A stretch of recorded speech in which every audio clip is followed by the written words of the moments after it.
Go find something that you kind of know or really know that you need to learn that you've been avoiding for whatever potentially useful reason, and get it on the calendar and choose to go engage it, because that is the backbone of growth. You got to make it real. Stop thinking about it. Stop playing around. Put it on the calendar. Do you want to know the secret to success? Welcome to rulesforsuccess.com, a platform that unites the accomplished and the ambitious. We're here to arm you with the invaluable knowledge of individuals who have paved their own path to success. And now let's get into the show with dynamic host Joseph Varghese. Good morning, good afternoon, good evening, wherever you are, my friends. Welcome to the Rules for Success podcast. Today, I am blessed to have Dr. Todd Dewett on our podcast. The last name is pronounced Dewett, as in just do it. Todd's a globally recognized leadership educator and author of over 50 popular courses and books. He's delivered over 1,000 speeches around the world, including 5 TEDx talks, which is impressive. And he's created a library of online courses enjoyed by millions of professionals on his site. His clients include Microsoft, IBM, Ernst & Young, Boeing, ExxonMobil, and hundreds more. So I'm blessed to have a leader in authenticity and sales and communication today on our podcast.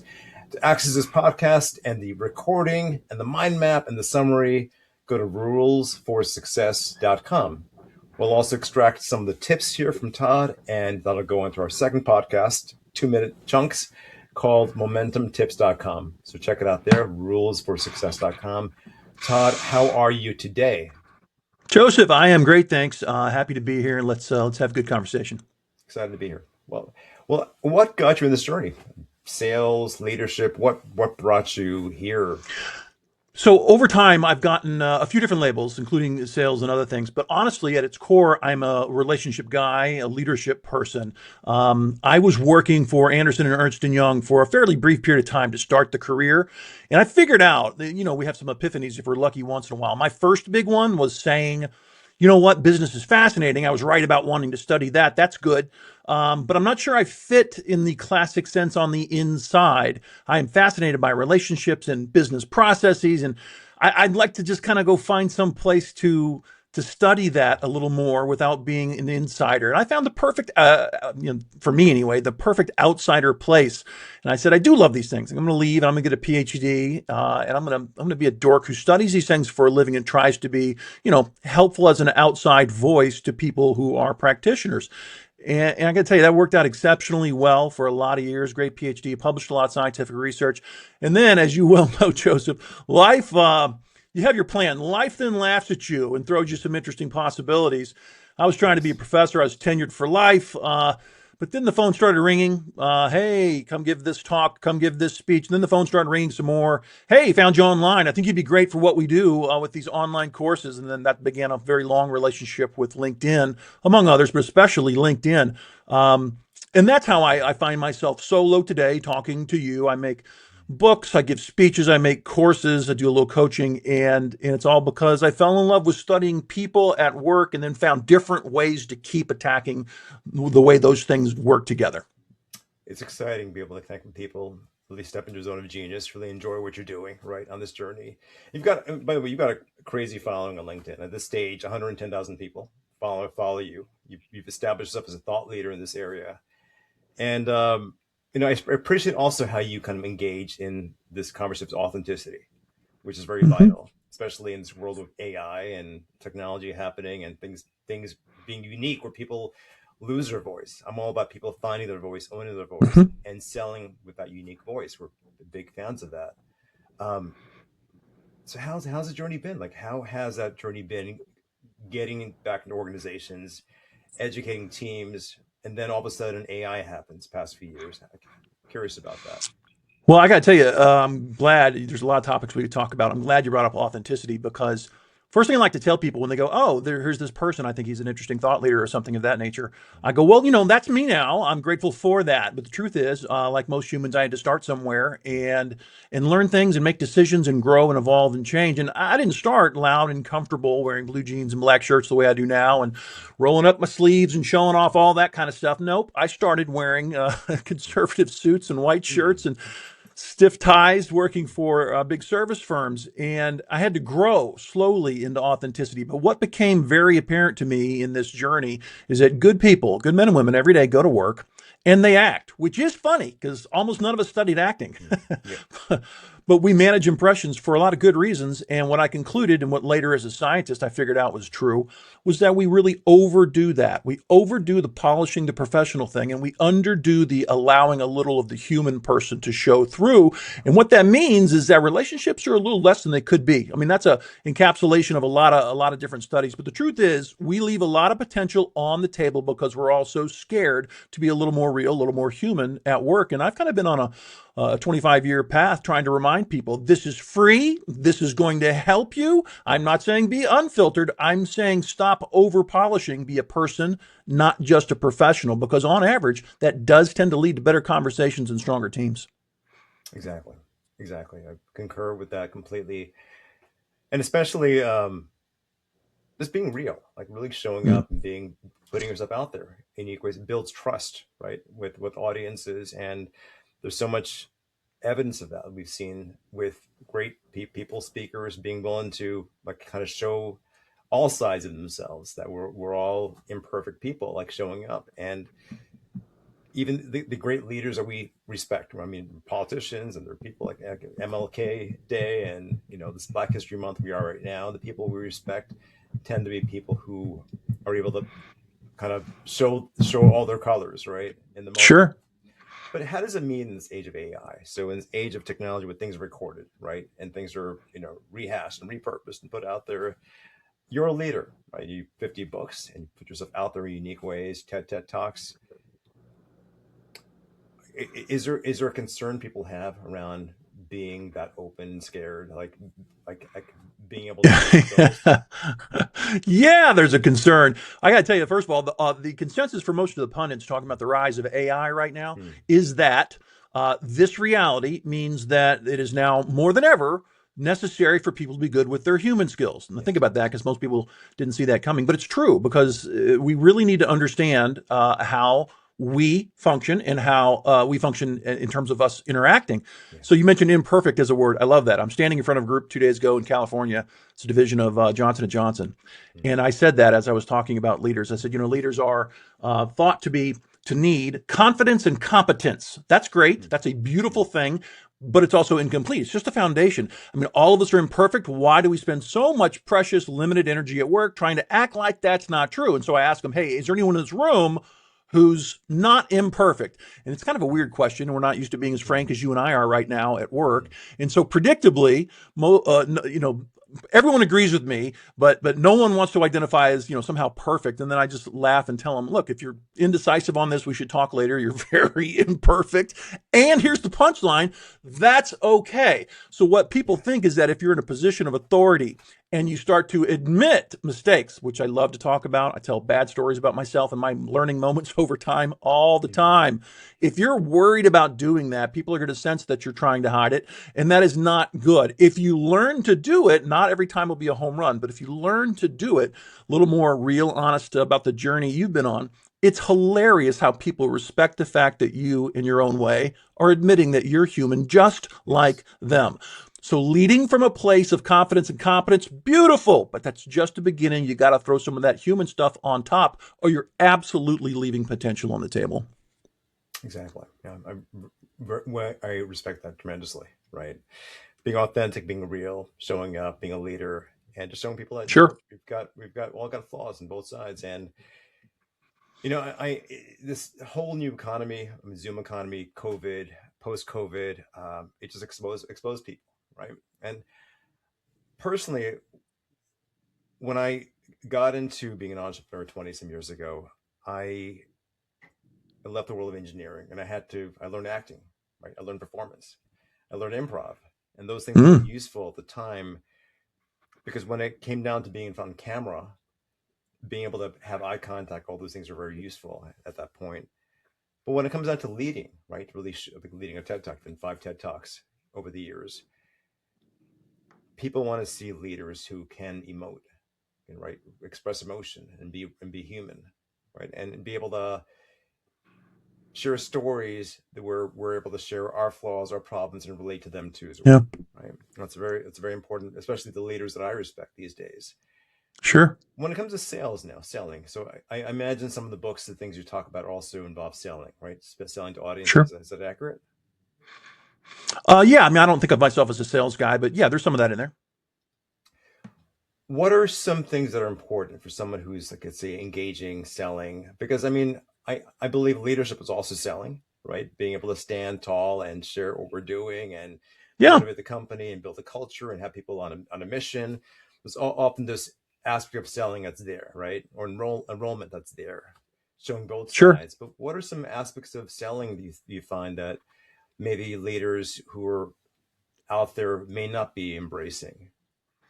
Well, I think that we all know the power of humility and vulnerability, and yet we don't embrace it much because we want to appear to be not weak, which is understandable, but not universally useful at all. Hmm. So I think the answer to your question is the first thing that comes to mind is being relatable. And people, when you validate their humanity, now in a sales context, you're of course looking for the pain point and how you can help, etc. But as a part of that, trying to be relatable. Yeah. Not just talking about a win or a great thing you know and understand and want to share, but a time you fell down, a thing you don't yet understand, just like them, might be every bit as useful as looking like a wise person sitting in front of them because it validates their humanity. I'm a big believer that a huge part of the answer to your question is to be vulnerable, not just competent with knowledge about that which you're selling, whether it's an Yes. idea or a product, Yes. but in fact, human enough to look like a vulnerable person, not just a competent or confident person. So I love telling people, especially if you're talking about looking at pain points and how you can help someone in a sales capacity of some sort. It's not just about can I give something to you? It's about can I make you feel decent about it, better about it, human about it, as opposed to feeling despair or some other emotion. And that comes from the person selling, again, whether it's an idea or a product, trying to be not just a person who understands a solution, maybe, but also someone who can act human and validate humanity in others. You do that, and it's just a very, very different type of relationship. Amazing. I love that. What's like, so where did your leadership philosophy come from? Did you work with a mentor? I mean, I know your journey, you were in management consulting space and you shifted out of that to doing what you do now. But who inspired you to really take this journey?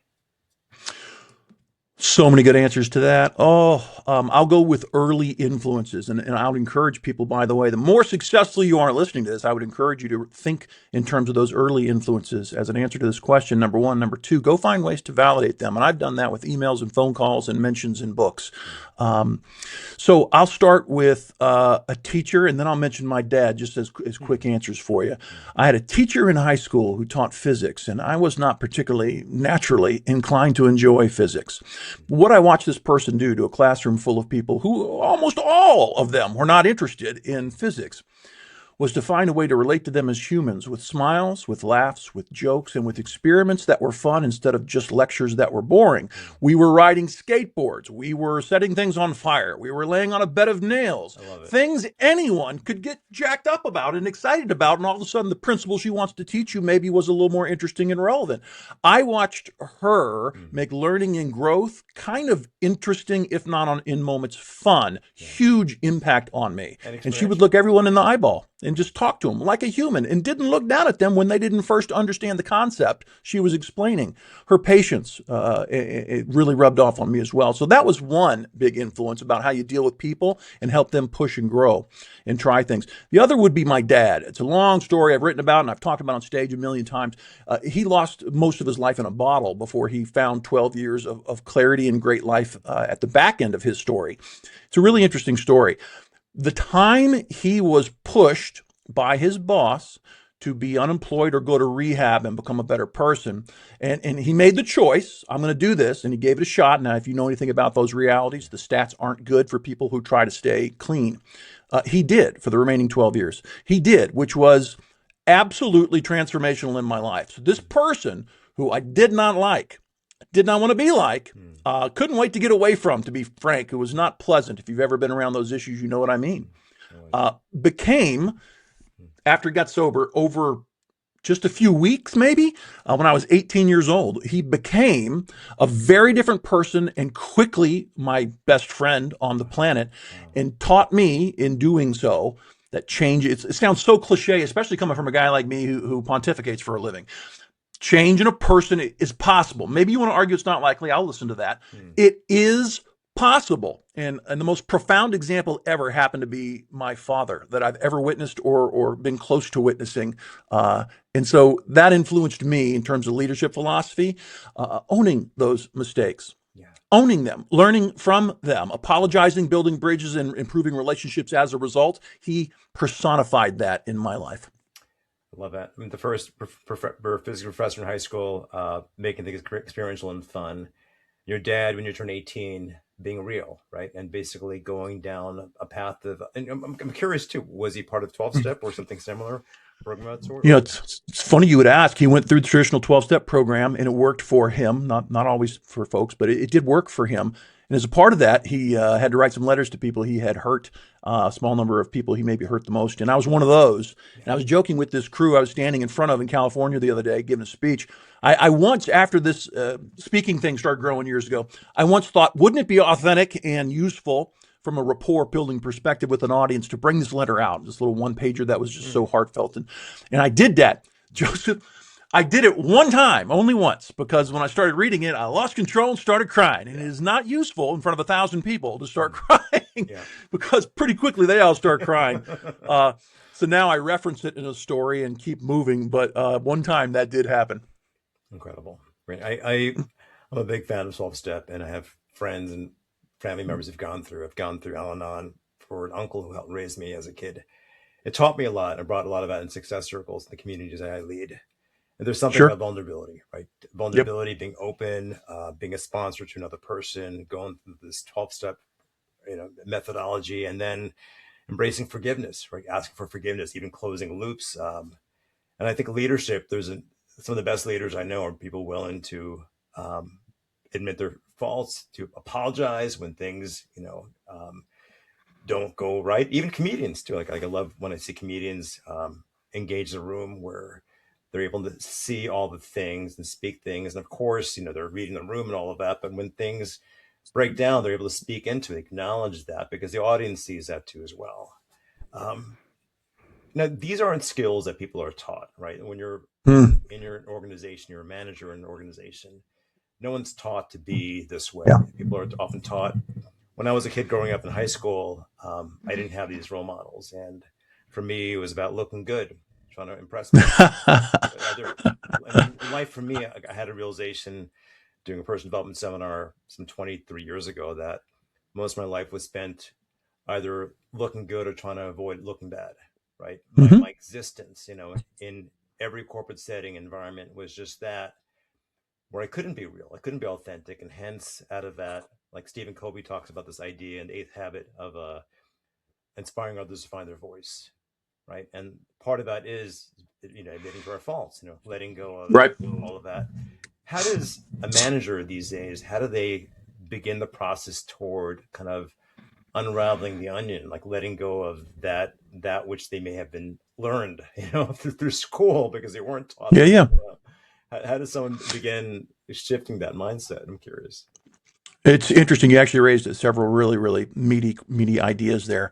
First is it's kind of a shame, just an embarrassing shame, how much we know as practitioners, as scientists, that great communication, great people skills are a huge determining factor in one's success. And yet we actually do a very mediocre job of spending quality time on that in the compulsory education system. That's an indictment if ever I've seen one. And then we stay with that bad practice as adults because today, at least in the U.S., I'll pick on the U.S., which I love. You have to have a license for most things. You want to start a business, you need a license. You want to be a taxidermist, license. A shrink, license. You want to do a lemonade stand in most communities as a kid, you got to get a permit or a license of some sort, or they might actually bust you. You want to be a leader, you only need a pulse, which is a shame. The body of knowledge is well known, and we know that training works. Let me say that again. The body of knowledge is well known, and we know that training works. And yet, what do we do to prepare people to become great leaders? We do very little on average. Now, We're aware of advanced, larger organizations that try to be thoughtful with their funds and their efforts to develop leaders and structures and frameworks and tools and training. That's great, but that's not normal. That's the big boys. The average firm is small and medium. And there we see a scattershot approach at best, and it usually, more times than not, comes down to this. This is the number one way someone finds themselves being a manager. One day, they're a good engineer or a good accountant. So good that everyone says, you're a 5 on the 1 through 5 scale. You're great. Well done. In fact, I got an opening over here. I want you to be manager. And based on their skill over here, they get promoted where you need a skill set over there that they don't have. They find that out when they get promoted day one as a leader. Being a leader and understanding how to guide people, motivate people, help people, that's a very different thing than the functional skill that made you get the leadership opportunity in the first place. And yet we just do that. We throw them in the deep end where they have real impact on other human lives, and we don't prepare them for it. I've never thought that that was a useful way to approach that decision. Yeah, got it. And I love how making things experiential could be a very useful path toward that, like stepping to being a leader. Like your physics teacher did back when you were in school, like really being real about things. What's one pattern you see high performers that sabotages their leadership? That sabotages their leadership ability, you mean? Yeah, their ability. It's an easy one. We make an assumption. There's so many great answers to that question. One of the most common things that successful people do is get irked a little bit because they make a usually unconscious assumption that others think like they think. Others want what they want. Others like what they like. Others would process this situation in the same manner they would process this situation. I remember talking to a president of a firm once. I was doing some consulting work years ago. And he was genuinely upset when we were talking about the variance in engagement, motivation, positive attitude that we would see across his employees. And he just looked at me and he was serious. And he said some version of, I don't understand. I come in every day and I'm motivated. I'm ready to go. Right. What is wrong with them? Yeah. And I had to explain, and this is my whole career, to be honest with you. I'm not as bright as people think I am. The truth is that busy people have blind spots in knowledge and or forgot things that are in their knowledge repository. Right. And my job is to remind them or to give them this little simple thing. Here's one of them that I had to share with that president. Individual differences. Humans vary in ridiculously endless ways. Everyone's got different personalities, different motivations, different ways that they somehow find themselves able to focus and lock in on a task. He's just one profile. I had to try and help him understand. And then there's 1,000 other profiles different than him that occupy his employees' brains. And he didn't like hearing that. He wanted to think that things were more simple. And I had to tell him, it's a truth. We're all different. Leadership is not one size fits all. Yes, you're going to have some things you do for everyone the same. And then you're going to spend time getting to know how people are individuals, which means you can speak to them in a way that's tailored for who they are. And that takes time and, frankly, empathy, appreciation of these differences. What's one thing a leader can do as you're addressing a room, giving a keynote in the first 60 seconds, or something you do in the first 60 seconds to bring likeness, right, in the room, like have people kind of, get out of their own way to be, to feel that, they're being heard? Well, that's a great question. I like to joke that people have to learn to get over themselves. So most people with power that get a chance to go and talk to this group and say something that maybe is about showing them that they're being seen, they're being heard, actually doesn't happen. What they do is then start talking about themselves and a decision they just made. We get focused on ourselves so much. What I would say is walk in with one scripted 10-second thank you, in case you didn't know that this thing you've been working on has been adding value. Here's the thank you. And then I want to ask you a question. What that question is could be many things. The question maybe is, I'm just making this up. What can we do to make that possible again for you, that type of performance moving forward? What thing can I find for you? What obstacle can I remove for you? What might that be? So now I've thanked them and I've asked a question. I'd use 25 seconds instead of 5 minutes. And then I'm quiet. You give them the floor. Give them the floor. When you listen more and give them space to vocalize, and they have to get comfortable with that. Takes a few beats. It doesn't happen maybe the first meeting. But when you learn to do that and they start to occupy that space, what you learn about them, thus which informs your decisions big time, is great. As soon as you make them comfortable to be, partners in that dialogue instead of just listening to you. Yeah. Does humor play at all with this? Like adding jokes? Say again? Does humor play along with this too? Oh, it's funny you said that. You were mentioning comedians, and I was like, I'm going to go on a riff about this because I'm a huge fan of comedy and comedians for sure. The answer is yes and no. If it's natural for you, this has been studied, believe it or not. Social scientists are dorks. We have studied everything, and comedy is one of them. So if you are good with humor, you can really do yourself some favors with appropriate use of humor on occasion. Let me say that again: appropriate and on occasion, not all the time. You don't want to be off color. You don't want to be the guy who jokes every time. Yeah. So that's a possibility, and it's wonderful. However, a lot of people go, I bet comedy really could help. And I kind of like, as an observer or a consumer, watching comedy when it happens. So I'm going to tell a joke. They're never going to see it coming, but they're really not a comedian, and the joke doesn't land, or it's interpreted weird, and they create awkwardness. That's actually more likely than the humor helping you. So if you're already a natural and comfortable, do it on occasion for sure. If you're not sure, I would skip that and just go back to the vulnerability and the humility and maybe wait on the What if you humor. make fun of yourself in the moment? That's good. So I like denigrating yourself. I really like that. That's good. So what's the word I'm on? Self-deprecation. There we go. I like that. There are all caveats on all of these good ideas, of course. So it has to be, number one, sincere. And it has to be, some people will do it knowing it's a useful tool. It's not always sincere. So it has to be sincere. You got to laugh at yourself sometimes, number one. Number two, just like humor, even for the person who's good for it, you don't want to do it all the time. But if you can do it on occasion and make it really sincere, that's a beautiful way to laugh at yourself, humble yourself, and make them see you as a little more human, for sure. Who are a couple of your favorite comics, or one that stands out? Oh, okay. I'll give you the historic answer would be George Carlin. There are many answers, but I would say George Carlin. He was among the first to find success being biting and talking not about absurd normal issues, but also societal issues that he thought needed attention. And I thought that was interesting. Today's probably going to be a tie. I could name many men and women, but probably a tie with Bill Burr and Dave Chappelle as the best playing today. I love that. I'm actually reading a book by George Carlin's daughter.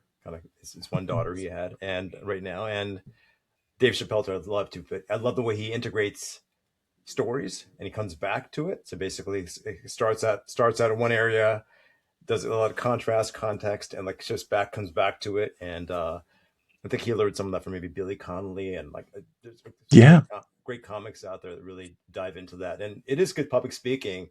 And to your point, you can't make that your whole bit. It's got to be congruent to who you are as a leader. So correct. Amazing. So when people say be authentic, right? Right. Now, most people don't know what that means. Give your definition of what it means to be authentic. Well, I mean, it's a good question because there's in life and then there's at work. And I'm going to focus on at work, which is where my career really is focused for the most part. At work, when people hear me talk about authenticity or many others who talk about it, it is important for us to be honest and to be nuanced. When I say authentic, that does not mean unfiltered utterly. If people started being unfiltered almost completely or even significantly, whatever that means, work would be chaos and we would be offending and ruffling feathers left and right. The reason we talk about authenticity so much is because on average, what we see is polished acting, impression management, and nuanced behaviors too much. And so we want to push other people towards authenticity. What it means is intentionally making a decision with knowledge of the norms around you that define typical behaviors to walk in the direction just a little, not this much, but that much, towards being a little more you, a little less filtered. So, for example, if someone wants, by the way, I like to think about how you look, how you think, how you speak, how you interact. These are all targets for authenticity. If you're wearing a three-piece suit on Friday and you show up on Monday wearing Bermuda shorts and a Hawaiian shirt, that looks jarringly weird and too deviant from what we know about you. So when I talk about authenticity, it's small, thoughtful, intentional deviations moving towards the more slightly real you, so that you can feel good about that, so that you can watch how others react to that. Now, what typically happens is that people, on average, notice that, like that, often reciprocate that. That's the seed where cultural change within a team starts to grow. And then people take more small steps. And maybe a year later, it feels significantly different. But that definitely does not happen in 2 or 3 days or even 2 or 3 weeks. It takes time, which is why small steps are the way you actually end up getting successful with becoming more authentic professionally. I'm curious. curious. You mentioned before your teacher, your physics teacher back in high school, and I'm a big believer in doing things experiences, like shared experiences and such, Sure. especially where leadership gets to shine in different environments. And um, how does that how can organizations bring that into the table here?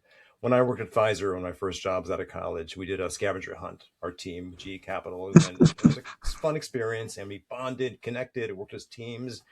This is like it's 30 years ago, right? And and sometimes those things are not ideal or less ideal. And what are some scenarios or experiential things people organizations can do to bring that level of members bonding together and trusting each other? Great question. Lots and lots of good answers there too. I mean, one is the classic answer of team building, which I think you just alluded to, where there are structured times once, twice a year that teams end up engaging. The scavenger hunt, the ropes course, the egg toss. There's a million classics that are out there, and those are fun if they are facilitated and debriefed correctly, which is not a guarantee. But if they're handled correctly, they're more than just fun. They are bonding. They are learning moments, and that's when it's really, really value added. There are also kind of movements that start to speak to your question. For example, the whole thing around gamification has been a way to induce fun and competition and learning to produce growth by trying to make task completion somehow more friendly competition and game-like so that we can win points and prizes and so on. I see pros and cons to that, but there is no denying how popular gamification across an unending number of tasks has become.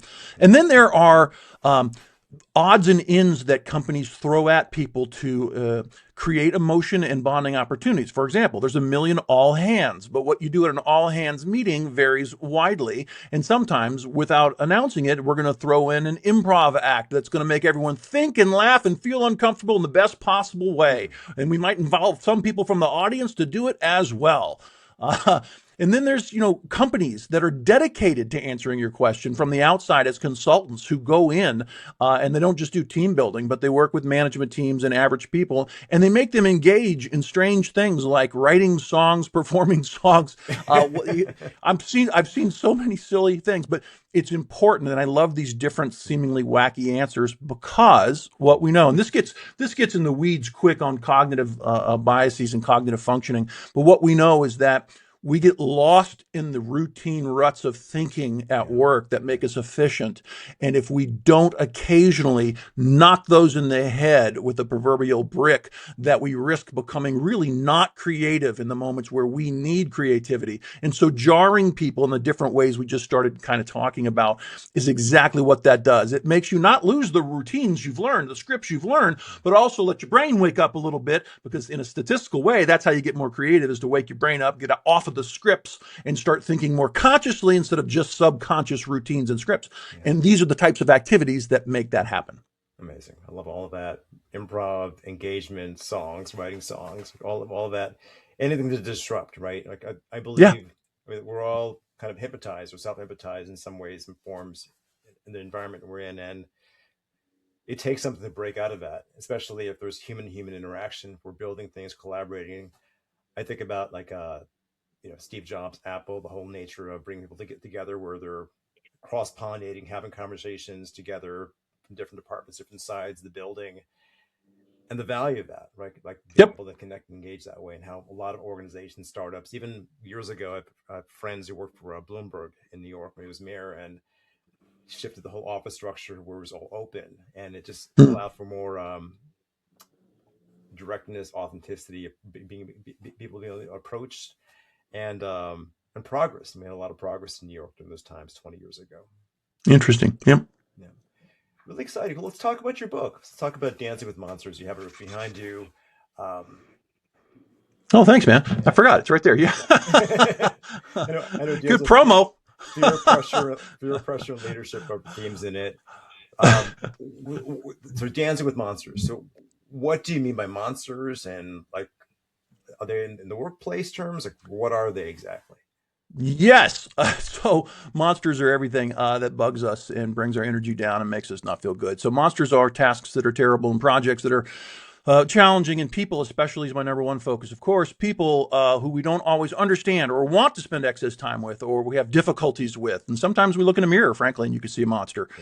So what do we do in the face of those monsters? Well, we often interact less effectively than we otherwise would because of our view of them, our perspective on them. We often avoid them more, thus that it's not a productive resolution in the near term. All these types of predictable, difficult things. So the question is, what do you do about them? And the answer is you confront them. You learn to see them differently. Dare I say, glass half full. You learn to see what's possible, what's not, stop being angry about what's not. Facing fears and the biggest challenges that you'll see is real and requires perspective. Now, that sounds kind of trite and too easy. It's not. The research actually backs up that mentality is everything when you're facing difficult challenges and you're trying to figure out how to get over the hill and show some perseverance. Mentality is everything. You put a bunch of people with the same tools facing similar, very similar, or identical tasks, and you'll find the ones that go the furthest and or actually solve the deal are the ones with the best framing of that issue in their head. So monsters in the book is a short fable full of actual monsters, a vampire, a mummy, etc. And they have to solve a problem and admit some things about themselves and face some fears to get successful as a team. But in real life, it's just the truth that sometimes you got to admit some things about yourself. Back to you and I talking about being imperfect. The way you build bonds with others and then go solve things together, because success is almost always a team sport, is to be a little more human and relatable. That's why I like talking about humility and empathy and all those types of things. Getting a little scattered here, but perspective is really everything. And a couple different times in there, I talk about that. I got a story. I won't tell you the whole thing, except to say I once had a chance at a client to get in a NASCAR race car and go around the track 8 times. But I didn't make it more than once before there was a wreck in front of us, and it was scary. People thought it was a very scary moment. When they cleaned it up, no one was hurt, good stuff. And most of us that were in these 6 cars were like, I'm done. I'm done. We survived. This is enough, you know? One person, a short woman, I'll never forget her, told us, guys, it's a freak thing. We're all safe. Aren't you going to feel better finishing what you started? And she put that in our face. That was a perspective shift, a complete frame shift. I'm safe, I'm going to walk away was what we had. She said, why would you do that? You're going to be so much happier and have such a better story if you finish what you started. Hit us like a brick. It was great. I think she was correct. And long story short, we ended up finishing our laps, and she was right. It felt better. Yeah. Why did we do that? Because of a moment of genius? No, because thanks to a person who nudged us, yes. We chose a different perspective, and that mentality is everything. Incredible. Yeah. It's so like one person can come in and basically show perspective, show another side, show what the finish line looks like. Yeah. Right. And like, well, everyone's in fear or stuck or worried and all of that from seeing what's in front of them, where focus goes, energy flows. Right. So having you got it. Somebody redefine the vision of what's possible, it's useful. Right. And it's good to be that person too. It's good that each of us stand out and be that person who has a different perspective, especially if there's an opportunity to like have a greater outcome for all people to win together, I believe. Yep. I agree. That's what she played that role. She played that role that day, and I'll never forget her. And I've taken that into many situations since, where I ask myself, and I don't always say yes, but I ask myself, is this one of those moments where I'm supposed to try and do what she did and help nudge these people because clearly they're hesitating when I don't think they should? And if it wasn't for her, I wouldn't think that as often. I love that, brother. Your book leans into humility, authenticity, and kindness. How do you teach kindness without people confusing it for weakness? It's a great question. So there is a spectrum out there, and it is very real. On the one hand, there are toxic work environments with negativity running everywhere, and you better have thick skin because they don't just believe in candor, they believe in being inappropriately critical all the time. Those exist, and people don't enjoy working there for the most part, but they're actually a nice minority out there. Then there's the other extreme. There's this thing called toxic positivity that exists as well, which is a culture. This shocked me a decade ago when I first learned about it, but it sounded like it was bizarre. No, it's real. You have forward-thinking people want to be kind and good and congenial and helpful and supportive, etc. And so they develop a culture and a bunch of behavioral patterns where they do not ever want to ruffle feathers, offend someone, make them feel less than. And so everyone's nice to the point of never having any meaningful, deep conversations that move us forward. The truth is that, to answer your question, and this is straight out of the book, you got to balance candor and kindness. The truth is that being, on average, generally speaking, most people, kind, helpful, congenial is beautiful. You got to do that. And when you see big, deviations from that, you should respectfully call that out. But when that is on average your foundation for the culture, that is the foundation on which all of a sudden people take Candor and they see it as useful. I should consider that. That's okay. I hadn't thought about that, as opposed to them interpreting the same feedback with a foundation that wasn't defined by kindness as too harsh, as whatever, and that's just negative and I'm not listening to it. Same feedback interpreted very differently depending on what the general culture is like underneath it. So I don't like talking just about Candor, which I love, or just about kindness. I just like reminding people it's like chocolate and peanut butter. You got to put those two together because that's when they work. I remember Oprah saying in one of her last shows on television before she shifted to the new model, that her mission has always been to give people access to this idea that I see you, I hear you, what you say matters. And a lot of that is kindness, right? Giving people access to that, people she's interviewed and people she's had an audience where they feel heard too because of how she's engaging with the person she's interviewing on stage. And at the core of it, I think people want to be heard, right? And especially in organizations and AI and the world being remote now, virtually based now, or half and half sometimes, hybrid models. It's an interesting world, the dichotomy of what's happening, and people, want to go home now, and people want to go to work, and organizations want productivity to come back to work, come back into the office. In the community I lead, Success Circles, we do this thing called huddles, one-on-one huddles, where we engage entrepreneurs to have a call where they remind each other of their why. They share the highs, the lows, the lessons. It's that call that's not recorded, right? Where both able to share authentically with, of course, their why leading the way, that inspires our members to take on their day, own their day. And then we're also looking into bringing this to organizations too, like the nature of being heard, having a committed colleague that they can connect with. How do organizations, in your mind, deal with this now? Their staff wanting to all of a sudden be remote, and they want them to come back in and find a balance. How do they offer some semblance of offering their members access to a way of being heard, still being part of the tribe, even though, let's say, that person wants to be remote, right? They're virtual. And you might have already answered this question before, perhaps. Maybe I'm re-asking that question in some ways, because you talked about AI before. The world now is very different from how it used to be with these different options. Be curious your thoughts about that. Well, there's lots of people who've written about a few different interesting issues there, but a lot of people have written about remote work, virtual work, and how you make them feel like they're part of something. We know there's a need, even in the best of everyone's in the office situation, to still help people feel like their voice matters. That is not easy. It's not done enough, in my opinion. One of the rules in the book is collaborate, don't dictate. That applies to virtual. I actually have a course on this. It's a joke in my life. I have a course on this. But the truth is, the rules for being successful with a remote team are not meaningfully different than the rules for the team in the office that you're in person with. It's just that it's more important you get it right, or things won't work because they're not co-located with you.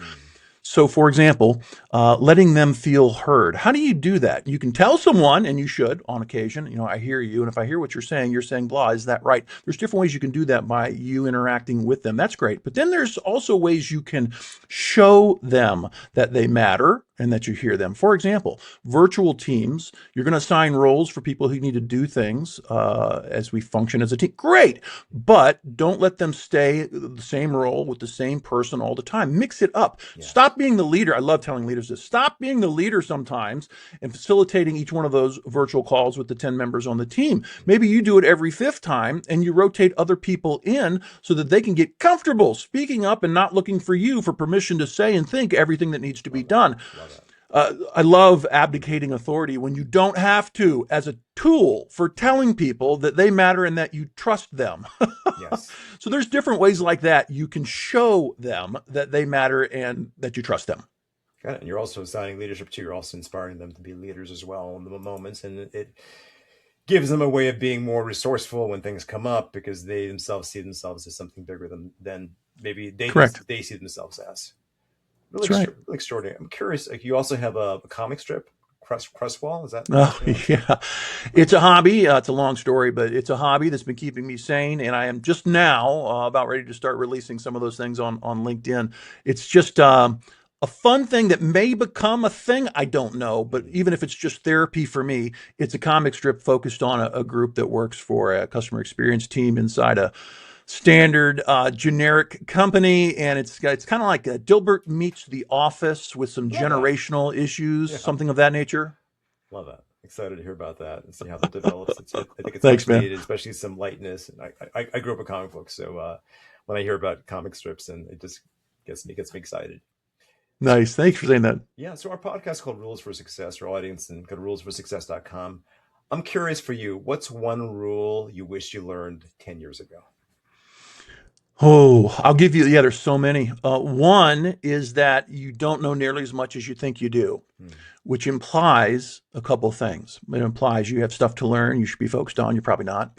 And you should be making connections and caring about them and learning from them that you're probably not invested in enough yet. That's what that means. You don't know as much as you think you know, I think would be my singular answer. Agreed. What's your rule for dealing with ego, whether it's yours or other people, the people you engage with, organizations, on stage? Sure. First of all, ego's not evil. It can just be a problem when unchecked and too large. That's for sure. It's a useful thing, like most concepts. Success is amazing, and also Hmm. can blind you if you don't have other things in place. Ego, it's wonderful, but if you don't have decent, whatever that means, self-awareness and external input from people willing to speak to you how you need to be spoken to, if you don't have those as well, ego has a higher likelihood of becoming a problem for you. Yeah. What's your rule for staying consistent when motivation's gone? Well, when motivation's gone, I like to, back to self awareness, I like to admit it. Imagine your work day. You plan your day and you get after it, and then you get stuck on a thing you know you need to work on, but you're stuck. You're stuck. Stuck almost is never solved by staying stuck and beating your head on the screen. Hmm. It almost always requires you to walk away, focus on something else. Yes. Go find help or just drop it if you can for 5 minutes or 5 hours. Do something else where your brain might function kind of normal. Yes. Go back to the place you were stuck later. So when I lose motivation, I give it 5 minutes, 30 minutes, something nominal. Any more than that, it's just beating your head against the wall. And then I try to let go, find another place the brain fits, go back to where I was stuck later. Amazing. I personally like juggling, and I take showers too, because I know I just sometimes when you're in an office, that's not an option. But stepping away is a very useful thing. Rapid fire questions. Okay. Best leadership book that is not yours. That is not mine. Yeah. I would probably say The Goal by Eli Goldratt. I was forced to read it in college, mad that someone forced me to read it over a weekend, and it turned out to be so fun, so insightful, and put me on a good path. The Goal. What's a belief about work that you think is a bit outdated?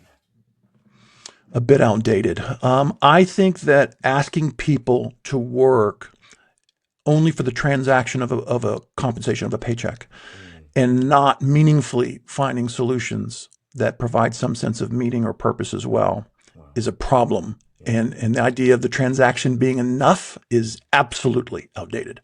Right. Exactly. Yeah. I remember going to Zappos years ago, and their whole model of things just complete shift for me. Being on the phone to put the customer first.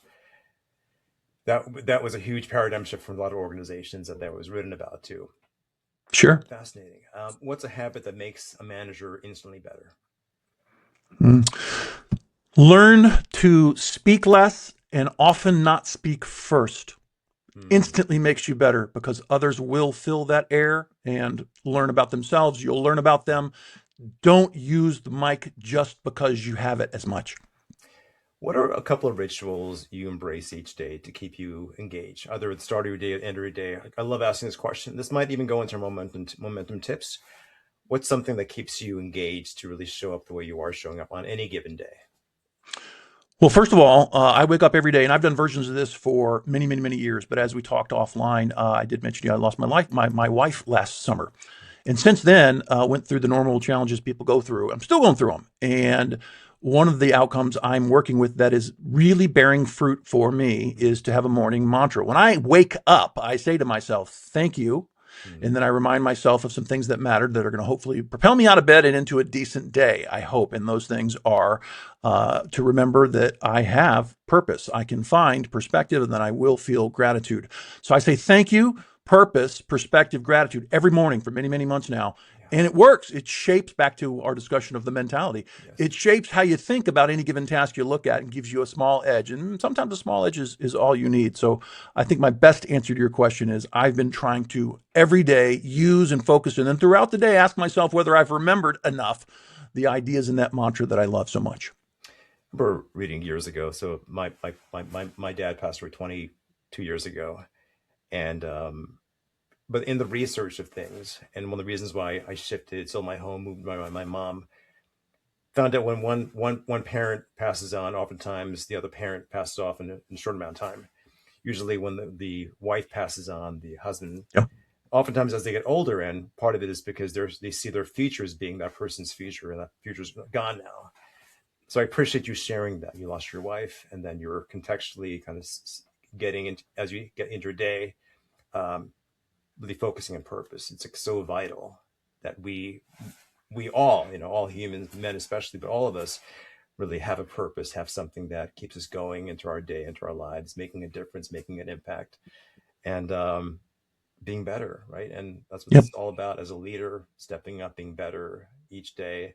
Our values in our community, success circles, make the day better, make each other better. Sometimes we have to get out of our own way, and sometimes tragedy happens. We've got to recalibrate after that. I'm so sorry Yep. you lost your wife. Oh, thanks, man. Yeah. Final question. So as we close this Yes, out, sir. where should people start with your work? Should they go to your website? Should they get your book? Watch one of your 5 TED Talks, TEDx Talks? Yeah, thanks for asking. Lots of fun ways to answer that. Honestly, the best way to get familiar with me is to connect or follow me on LinkedIn, where I'm constantly talking about a variety of those things, and you'll get a sample of all those flavors and see if any of it is interesting to you. So find me on LinkedIn. That'd be great. Beautiful. Final shot. If someone listens to this and takes one action out of this in the next 24 hours, what is it? Go find something that you kind of know or really know that you need to learn, that you've been avoiding for whatever potentially useful reason, and get it on the calendar and choose to go engage it, because that is the backbone of growth. You got to make it real. Stop thinking about it. Stop playing around. Put it on the calendar. Incredible. Well, Todd, thank you for being here. I really appreciate this conversation. Lots of value, a lot of tips, a lot of nuggets here for our audience. Dr. Todd Dewett is a globally recognized leadership educator. Tap into his work at drdewett.com. It's DRDWETT.com. Check out his LinkedIn, Dr. Dewett. You can find that on LinkedIn. We'll make sure both links are on this podcast episode at rulesforsuccess.com. We'll have a mind map summary and details and notes from this whole session. Lots of value here today. I really, really appreciate the conversation, Todd. And My pleasure. Thanks for having me, man. let's go out there and win, my friend. That's it for today's episode of rulesforsuccess.com podcast. Join us next week for another inspiring conversation with a successful entrepreneur. Until then, remember to be bold, be courageous, and go after your dreams.